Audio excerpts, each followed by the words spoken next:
বিসমিল্লাহির রহমানির রহিম। আজকে হচ্ছে আমরা এক বিশাল ফুটবল টুর্নামেন্ট আয়োজন হয়েছে। সো ওই খেলাটা দেখতে যাইতেছি, Sonapur Balaka double bike football tournament. So আসলাম, আমরা আসার পরে দেখলাম যে কি সুন্দর পেঁয়াজি বানাইতেছে, তারপরে নিমটি, ছোলা, এগুলো অনেক ধরনের খাবার দেখলাম, মুখরোচকর খাবার। সো এগুলো আমরা নিলাম।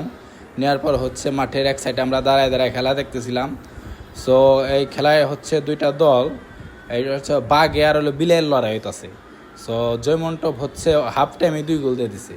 আর অপোনেন্ট টিমের নামটা আমি জানি না, যে আমি হাফ টাইম দেখার পরে আসলে আমার নাম জানার কোনো আগ্রহটাই আমার আসছিল না, কারণ এত বাজে খেলতেছিল।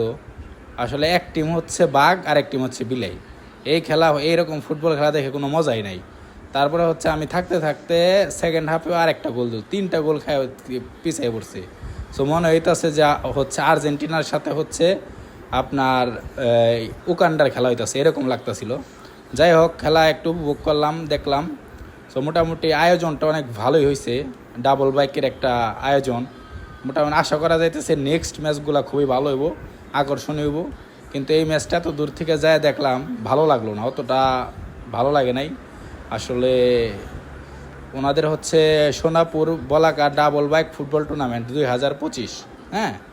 সো এই টুর্নামেন্টটা খুবই নাম করা একটা টুর্নামেন্ট। বাট আজকে ম্যাচটা এত যে এরকম হইব যে বাঘে বিলের লড়াই, সো এটা আসলে আমরা ফুটবল প্রেমী হিসাবে, আমরা যারা দর্শক আছি, এই জিনিসটা আমরা দেখতে চাই না।